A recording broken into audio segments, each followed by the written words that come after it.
এই দেশের বিভিন্ন ক্ষেত্রে সচিবালয় থেকে শুরু করে রাজনৈতিক নেতৃত্ব পর্যন্ত সুনামধন্য ভূমিকা রেখেছেন। শিক্ষকরা যারা ওরা প্রাতঃস্মরণীয় হয়ে আছেন।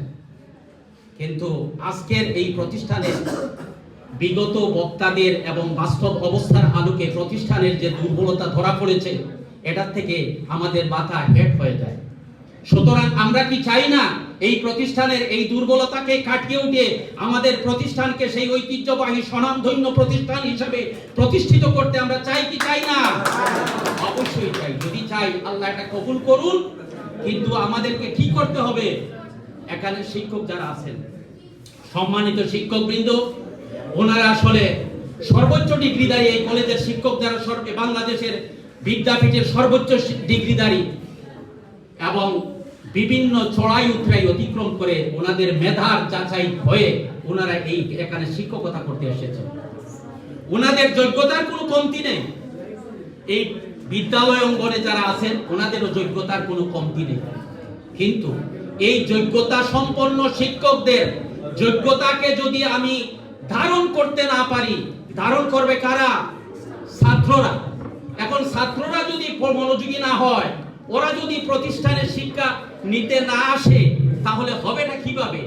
যত আমরা নসিহত করি না কেন, এটা হাওয়াই নসিহত হিসাবেই থাকবে, বাস্তবে কোনো কার্যকর রেজাল্ট দিতে পারবে না, যার বাস্তব উদাহরণ বিগত দিনের রেজাল্ট গুলো। সুতরাং আমরা এই অবস্থা থেকে উত্তরণ চাই কি চাই না? অবশ্যই চাই। আল্লাহ যেন এটা কবুল করেন। সুতরাং আমি বলতে চাই, আজকে শিক্ষক যারা আছেন আপনারাও একটু আত্মসমালোচনা করেন। আপনারা বললেন যে ছাত্র আছে 250, ক্লাসে আসে 12 জন, 20 জন, 25 জন। এখানে এটা বলেই আপনাদের দায়িত্ব শেষ না। এই 20 জন 22 জন আসলো, বাকিরা আসলো না কেন, সেটার ব্যাপারে আপনারা তদারকি করবেন। অভিভাবকদের পক্ষ থেকে বলা হয়েছে যে ওনারা জানেন না, ওনাদের সাথে কোনো যোগাযোগ হয়নি। এই গ্যাপটা যাতে আর ভবিষ্যতে না থাকে আমি আশা রাখবো আপনাদের পক্ষ থেকে। এই ক্ষেত্রে যদি ছাত্র না আসে, অভিভাবকের সাথে যোগাযোগ করবেন এবং সেখানে তাদের কাউন্সিলিং এর ব্যবস্থা করবেন, অভিভাবককে ডাকবেন। যদি তাতেও ব্যর্থ হন, সংশ্লিষ্ট গভর্নিং বডি আছে, পরিচালনা পর্ষদ আছে, তাদেরকে নিয়ে পরামর্শ করবেন কিভাবে এর উত্তরণ ঘটানো যায়। সুতরাং এই ক্ষেত্রে আসে নাই বলেই আপনারা দায়িত্ব থেকে নিজেদেরকে গুটিয়ে নেবেন না, এটাই আমি আশা রাখি। আমি কি আশা রাখতে পারি? যাই হোক, দ্বিতীয় যেটা হলো, তোমরা যারা ছাত্র তোমাদেরকে আমি প্রায় বলে থাকি, তোমরা এবং তোমাদের এই জীবনের এই প্রাথমিক লগ্ন তোমরা আজকে যেভাবে গড়বে, ভবিষ্যতে তোমরা সেভাবেই সমাজে প্রতিষ্ঠিত হবে। প্রত্যেকের ক্ষেত্রে আল্লাহ মেধা দিয়েছেন, যোগ্যতা দিয়েছেন। এই মেধাকে যদি কাজে লাগানো যায়, তাহলে এই মেধা পরবর্তী পর্যায়ে ফলে ফুলে সুশোভিত হয়ে সারা বিশ্বে সুনাম অর্জন করবে। তোমরা কোন সময় চিন্তা করো না, আজকে যারা পরীক্ষার্থী তোমরা এটা চিন্তা করো না যে আমি পরীক্ষা হবে হয়তো মে জুন মাসের দিকে। সুতরাং এখন থেকে যদি তোমরা এই সিদ্ধান্ত নেও আমি পারবো না, এই ধারণা না নিয়ে আমি পারবো এই সিদ্ধান্ত নেও, তাহলে তোমরা অজেয় হয়ে যাবে, তোমরা অবশ্যই সাকসেসফুল হবে। তোমরা কি এই প্রতিজ্ঞা নিতে পারো যে তোমরা পারবে এবং পারার জন্য প্রস্তুতি নিবে? এটা কি তোমাদের ক্ষেত্রে আমরা আশা করতে পারি? আপনাকে কবু ভেবো না ক্ষুদ্র, ভাবিও না দিন তুমি নিতে পারিবে জয় করিয়া এ বিপুল বিশ্বভূমি। একবার না পারিলে দেখো শতবার, বারবার চেষ্টা করো। তোমরা জেনে রাখো, তোমাদের মতোই এই পৃথিবীতে যারা স্মরণীয় হয়েছেন, বরণীয় হয়েছেন, তোমাদের মতোই একদিন এরা শিশু ছিলেন, একদিন এরা বালক ছিলেন, এদের কৈশোর ছিল, এদের যৌবন ছিল, কিন্তু এরা তাদের সময়টাকে কাজে লাগিয়েছেন। তারা ঐক্যবসায়ী ছিলেন, বারবার চেষ্টা করেছেন এবং তারা কৃতকার্য হয়েছেন। তোমরা কি সেই কৃতকার্যের তালিকায় নাম লেখাতে চাও না? তোমরা চাও? এই দেশের যারা জজ হয়েছে, ব্যারিস্টার হয়েছে, এই দেশের যারা শিক্ষিত, এই দেশের যারা ডাক্তার, ইঞ্জিনিয়ার, এই দেশের যারা এমপি, মিনিস্টার, এরা কারা? তোমাদের মতোই একদিন ছাত্র ছিল। সুতরাং এরা এই নিজেরা সাধনা করেই এই পর্যায়ে উন্নীত হয়েছে।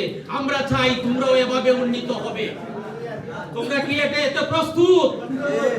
আমি উদাহরণ হিসাবে দুইজন ব্যক্তির নাম বলতে চাই। যেমন তোমরা নাম শুনেছো, ব্রিটিশ ভারতের আন্দোলনের অন্যতম সিপাহ সালার ছিলেন কায়েদে আজম মোহাম্মদ আলী জিন্নাহ। নাম শুনেছো? হ্যাঁ, উনার ছাত্র জীবনের দিকে যদি লক্ষ্য করো, উনি যখন জন্ম নিলেন খুব দুর্বল একটা শিশু। এই কথা বলুন, দুর্বল একটা শিশু। উনার লেখলিকে এবং অত্যন্ত দুর্বল, পড়াশোনায়ও খুব একটা মনোযোগিতা নাই। তারপর উনার পরিবারের সবাই চিন্তা করলো ওরে দিয়ে তো আর কিছুই হবে না, কিন্তু ওর এক শিক্ষক, ওর এক গুরুজন ওকে এমন মন্ত্র দিল, বলল, বাবা তোমাকে সবাই বলতেছে তোমার দ্বারা কিছু হবে না, তুমি বরং একটা কাজ করো, তুমি দৃঢ় প্রতিজ্ঞ হও তোমার দ্বারাই হবে। সে প্রতিজ্ঞা করেছিল, স্যার উস্তাদ আমি প্রতিজ্ঞা নিলাম আমার দ্বারাই হবে, আমি কি করতে হবে? বলে তুমি লেগে থাকো, সব ক্ষেত্রে লেগে থাকো। এই লেগে থাকার কারণে উনার যখন পড়াশোনা করতেন রাত্রে ঘুম আসতো, বইকে এভাবে সামনে রেখে বসলে ঘুম আসবে, এই জন্য দাঁড়াইয়া দাঁড়াইয়া পড়তেন, যে ঘুম আসলে তো তখন পড়ে যাব, সুতরাং আর ঘুম আসবে না। এইরূপ অধ্যবসায়ী থাকার কারণে পরিবার, সমাজ সবাই যাকে বলছিল কিছুই পারবে না, সে পারেছে কি পারে নাই? তোমরা পারবে না কেন? বেগম রোকেয়ার নাম শুনেছো?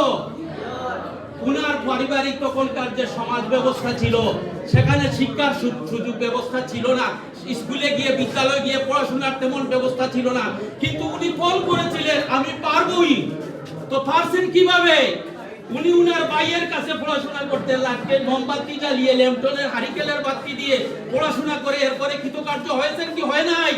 সুতরাং তোমরা যারা ছাত্রী আছো, তোমরা প্রতিজ্ঞা নাও তোমরাও পারবে। সুতরাং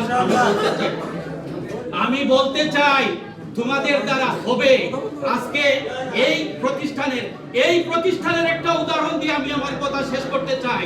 আজকে এই প্রতিষ্ঠানের ছাত্র ডাক্তার শফিকুর রহমান, নাম শুনেছো?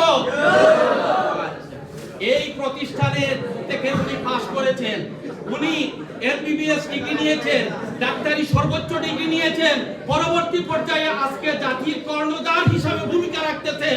সুতরাং এই প্রতিষ্ঠানের ছাত্র হয়ে যদি আজকে দেশে বিদেশে সর্বক্ষেত্রে উনার ভূমিকা স্বীকৃত হয়ে থাকে, তো তোমাদের দ্বারা পরবর্তীতে এই জাতি উপকৃত হবে না, এই প্রতিষ্ঠানের ছাত্র হিসাবে উপকৃত হবে না, তো হবেটাকে? সুতরাং আমি আশা রাখবো তোমরা অধ্যবসায়ী হবে। অভিভাবক যারা আছেন তাদেরকে বলবো, আপনার সন্তান আপনার কষ্টার্জিত